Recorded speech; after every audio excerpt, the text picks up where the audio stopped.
of great sage Narada and all the other associates of Lord Krishna, Uddhava considered the situation and then spoke as follows. My dear Lord, first of all, let me say that the great sage Narad Muni has requested you to go to Hastinapur to satisfy King Yudhishthira, your cousin, who is making arrangements to perform the great sacrifice known as Rajsuya. I think therefore that your lordship should immediately go there to help the king in this great adventure. However, although to accept the invitation offered by the Saint Narada is primary is quite appropriate, at the same time, my lord, it is your duty to give protection to the surrendered souls. Both purposes can be served if we understand the whole situation. As we are victorious over all the kings, no one can perform this Rasuya sacrifice. In other words, it is to be understood that King Yudhishthira cannot perform this great sacrifice without gaining victory over the belligerent King Jarāsandha. The Rajsuya sacrifice can be performed only by one who has gained victory over all directions. Therefore, to execute both purposes, we first have to kill Jarasandha. I think that if we can somehow or other gain victory over Jarasandha, all our purposes will automatically be served. The imprisoned kings will be released, and with great pleasure we shall enjoy the spirit of your transcendental fame for having saved the innocent kings whom Jarasandha has imprisoned. But King Jarasandha is not an ordinary man. He has proved a stumbling block even to great warriors because his bodily strength is equal to the strength of 10,000 elephants. If there is anyone who can conquer this king, he is none other than Bhimsen, because he also possesses the strength of 10,000 elephants. The best thing would be for Bhimsen to fight alone with him. Then there would be no unnecessary killing of many soldiers. In fact, Jarasandha will be very difficult to conquer when he stands with his Akshayani divisions of soldiers. We may therefore adopt a policy more favorable to the situation. We know that King Jarasandha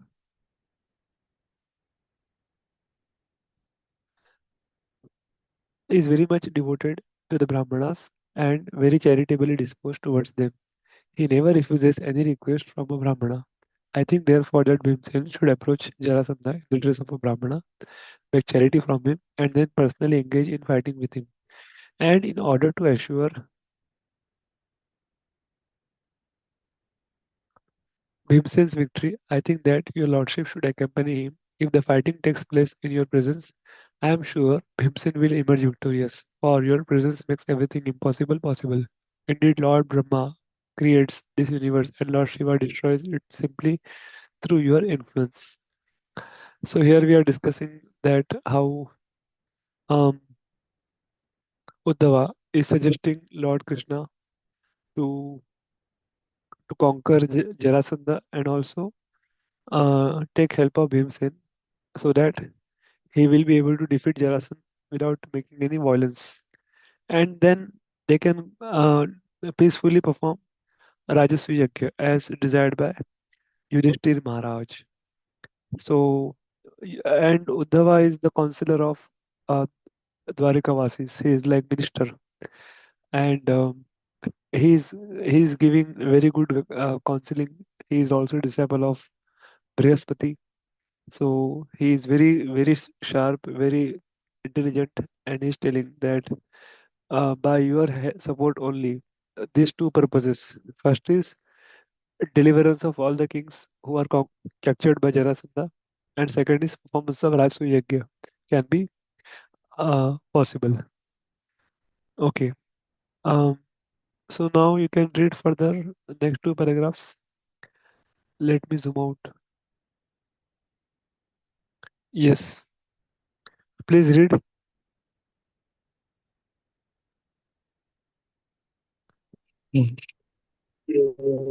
From actually,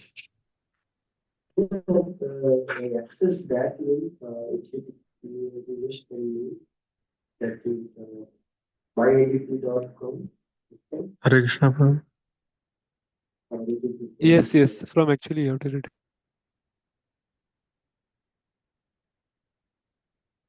Actually, you create and destroy the entire cosmic manifestation. Lord Brahma and Shiva are only the superficially visible causes.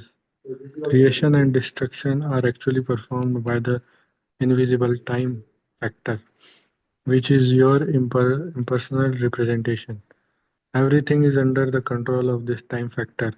If your invisible time factor can perform such wonderful acts through Lord Brahma and Lord Shiv, will not your personal presence help Bhimsen conquer Jarasandha? My dear Lord, when Jarasandha is killed, the queens of all the imprisoned kings will be so joyful, and their husbands because of your victory,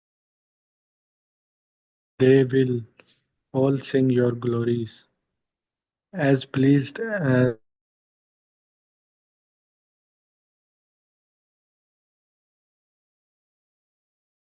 Sankhasura. Your voice is All the breaking great in sages. between.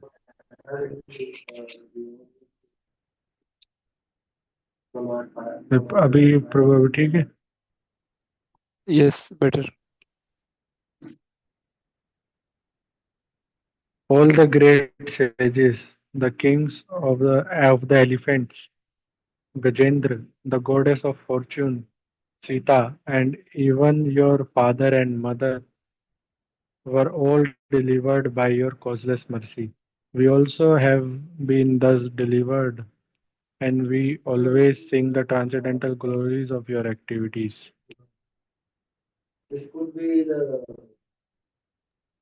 Read one more. Therefore, I think that if the killing of Jarasandha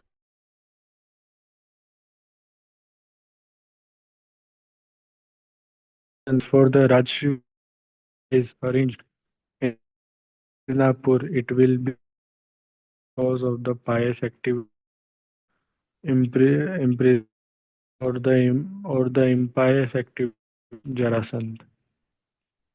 Yes, so he's suggesting that you are the source of everything. So please, uh, by your mercy only, this can be happened.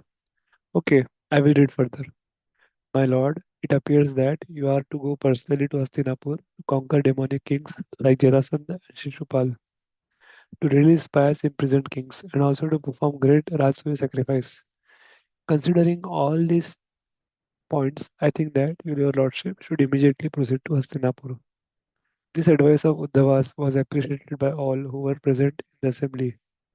Everyone considered that Lord Krishna's going to Hastinapur would be beneficial from all point of view.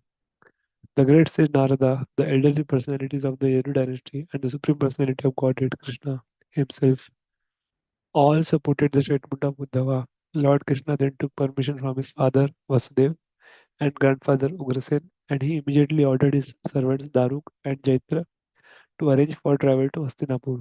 When everything was prepared, Lord Krishna especially bid farewell to Lord Balram and King of Yadus Ugrasen, and after dispatching his queens along with their children and sending their necessary luggage ahead, he mounted his chariot, which bore the flag marked with symbol of Garuda. Before starting the procession, Lord Krishna satisfied the great sage Narada by offering him different kinds of worshipable articles. Nāradajī wanted to fall at the lotus feet of Krishna, but because the Lord was playing the part of a human being, he simply offered his respects within his mind and fixing the transcendental form of Lord within his heart, he left the assembly house by the airways. Usually, the sage Narad does not walk on the surface of the globe but travels in outer surface. After the departure of Narada, Lord Krishna addressed the messenger who had come from the imprisoned kings and told him that they should not be worried, for he would very soon arrange to kill the king of Magadha, Jarāsandha. Thus he wished good fortune to all the imprisoned kings and the messenger. After receiving this assurance from Lord Krishna, the messenger returned to the imprisoned kings and informed them of the happy news of the Lord's forthcoming visit. All the kings were joyful at the news and began to wait very anxiously for Lord's arrival. Okay, so here the meeting is dispersed, and Narad Muni went back to his abode, and they started preparing to leave for Indraprastha. And the messenger who came on behalf of all the kings captured by Jarasandha, he also got the answer reply that very soon Krishna will come and release all those 20,000 kings who were captured by Jarasandha. In this way, everyone went home joyfully. Now let us see what happens further. Yes, please read next two paragraphs.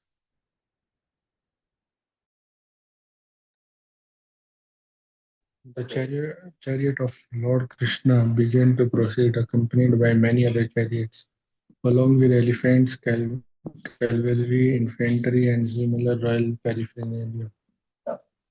Buglers, drums, trumpets, conch shells, horns, and hornets all produce a loud, auspicious sound which vibrated in all directions. The 16,000 queens, headed by the goddess of fortune Rukmini Devi, the ideal wife of Lord Krishna, and accompanied by their respective sons, all followed behind Lord Krishna. They were dressed in costly garments decorated with ornaments, and their bodies were submerged with sandalwood pulp and garlanded with fragrant flowers. Riding on palanquins nicely decorated with skill, silk, silks, flags, and golden lace. They followed their exalted husband Lord Krishna. The infantry soldiers carried shields, swords, and lances in their hands and acted as royal bodyguards to the queens. In the rear of the procession were the wives and children of all the other followers, and there were many society girls also following. Many beasts of burden like bulls, buffalo, mules, and asses carried the camp's bend, bedding and carpets, and the women who followed were seated in separate palanquins of the back on the backs of camels. This panoramic procession was accompanied by the shouts of the people and was full with the display of different colored flags, umbrellas, and which and different varieties of weapons, dress, ornaments, helmets, and arrangements shining in the sunlight. The procession appeared just like an ocean with the high waves and sharks. Read one more. In in this way, the procession of the Lord Krishna's party advanced towards Hastinapur and gradually passed through the kingdoms of Anar, Anar Gujarat means Sauvira, Surat, the great desert of Rajasthan, and then Kurukshetra. Between those kingdoms were many mountains, rivers, towns, villages, posturing grounds, and mining fields. The procession passed through all these places in its advance on his way to Hastinapur. The Lord crossed two big rivers, the Dhraswati and the Saraswati. Then he crossed the province of Panchala and the province of Matsya. In this way, he ultimately arrived at Indraprastha. Yes, thank you. So this is how Krishna with his entourage came to Hastinapur. One thing we need to understand that the Lord is never alone. When we say Lord, like Prabhupada says, when we tell Prime Minister is coming, the Prime Minister will not come alone. Prime Minister is accompanied by Chief Minister, he is accompanied by Governor, he is accompanied by all his cabinet ministers, he is accompanied by uh, Z security, he is accompanied by so many treasurers, he is accompanied by so many bodyguards. So Prime Minister means everything. Similarly, Krishna means everything. 16,108 wife, children, bodyguards, soldiers, servants, animals, vehicles. and jewelries, opulences, everything. So when Krishna comes, Krishna brings everything. So one who possesses Krishna, he possesses everything. So that is the most intelligent thing in life is to have Krishna in our heart, in our pocket. Then we have everything. So that's how we read here. Finally and ultimately, after crossing everything, they reached Indraprastha Dham, the abode of Yudhishthir Maharaj. Now we'll see how they welcomed Krishna, the Pandavas. Okay, so I will read next two paragraphs. The audience of Supreme Personality of Godhead Krishna is not very commonplace. Therefore, when King Yudhishthira heard that Lord Krishna had arrived in his capital city, Hastinapur, he became so joyful that all his hair stood on end in great ecstasy, and he immediately came out of the city to properly receive the Lord. He ordered the musical vibration of different instruments and songs, and the learned Brahmanas of the city began to chant the hymns of the Vedic Vedas very loudly. Lord Krishna is known as Rishikesh, the master of senses, and King Yudhishthira went forward to receive him exactly as the senses meet the consciousness of life. King Yudhishthira was the elder cousin of Krishna.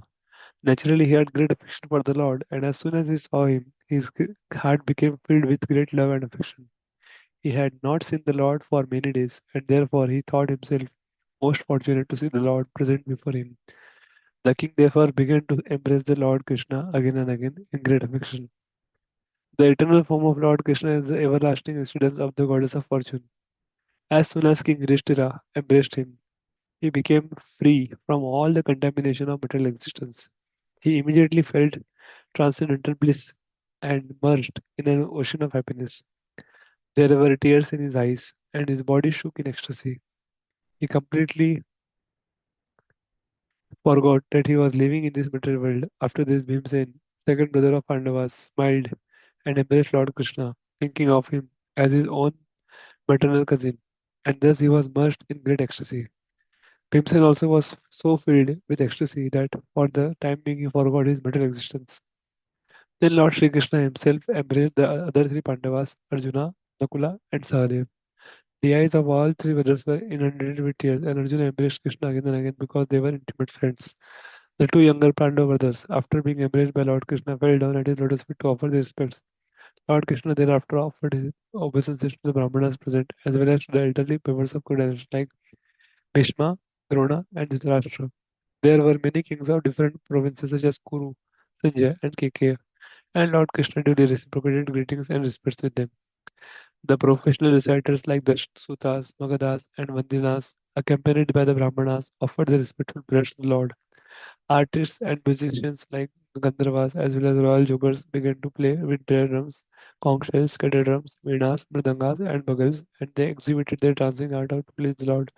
Thus, the all-famous supreme personality of Godhead, Lord Krishna, entered the great city of Hastinapur, which was opulent in every respect.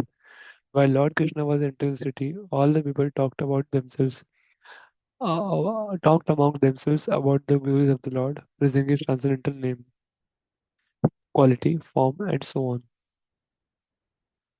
Right? So, very important point Prabhupada is telling. Krishna's audience is not ordinary, is not common. But Krishna would go to Pandavas again and again. Why? Because they were Krishna's pure devotees. And Pandavas also understood that Krishna is Supreme Personality of Godhead. And they never took Krishna cheaply. Yudhishthira is in Vatsalya Arjuna is in Sakhya And similarly, every Hastinapur Vasi, especially the Pandavas, they had a unique relationship with Krishna. Like Kunti Maharani, again, she is in Vatsalya Bhav with Krishna, Bhimsen also. So, like that, we can understand. So, and they were so much touched by Krishna's presence that they forgot for some time that they are living in this material world, which is full of miseries and problems. Dukhalayam Shashvatam. It's a abode of misery, suffering, and it is temporary. So, so that's how that is the power of Krishna consciousness. One forgets that he is in material world surrounded by so many problems and difficulties. If we are Krishna conscious, then we will not be affected by these problems and difficulties, right? So in this way, they started to glorify the Lord. And while Lord Krishna was entering the city, all the people talked among themselves about the glory of the Lord, praising His transcendent name, quality, form, and so on. Not only the Pandavas, the Hastinapurvasis also, they were devotees of the Lord, and they also welcomed the Lord and glorified the Lord and played kettle drums and spread um, scented water everywhere. Now we'll see that thing. Yeah. Please read Prashant bro, next two paragraphs. The roads, streets, and lanes of Hastinapur were all sprinkled with the fragrant water through the trunks of intoxicated elephants. In different places of the city where there were colorful fountains and flags decorated with the houses and streets. At important road crossings there were gates with golden decoration. And at the two sides of the gate there were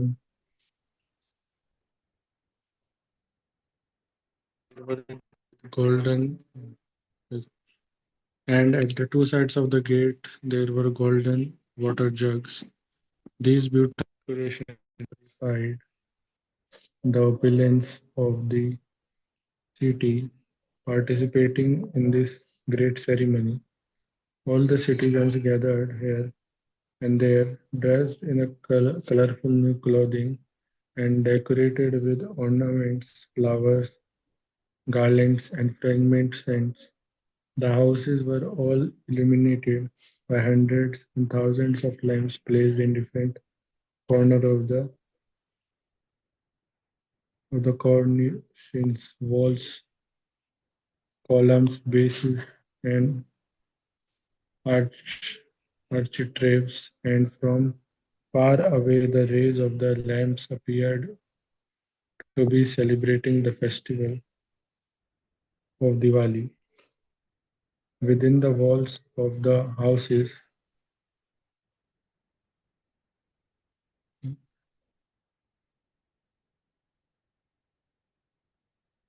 within the walls of the houses, fragment incense was burning, and the smoke rose through the windows, making the entire atmosphere very pleasing. On the top of every house, flags were flagging, and the gold water pots kept on the roofs shone brilliantly. Lord Krishna thus entered the city of the Pandavas, enjoyed the beautiful atmosphere, and slowly proceeded ahead. When the young girls in the every house heard that Lord Krishna, the only object worth seeing, was passing on the road, they were very eager to see this all famous personality. Their hair loosened and their tightened saris became slack due to their hustling, rushing to see him. They gave up their household engagement, and those who were lying in bed with their husbands immediately left them and come directly down onto the street to see Lord Krishna. The procession of elephants, horses, chariots, and infantry was very crowded. Some people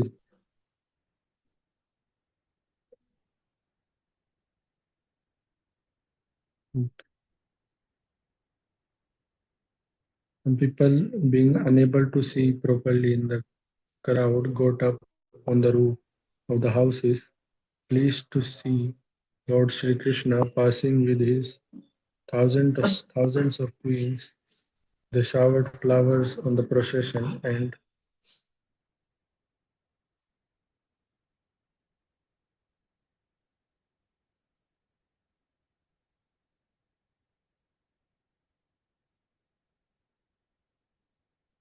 and they embraced Lord Krishna within their minds and gave him a hearty reception when they saw him in the midst of his many queens like the full moon situated amidst Many luminaries they began to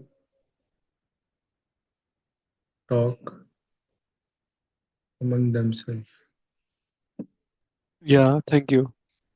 So now the Dwarka Hastinapur Vasis, they are talking among themselves after they saw Krishna first time. So this is first time Krishna is coming to Hastinapur after, I mean, Indraprastha, after um, the Pandavas got their kingdom.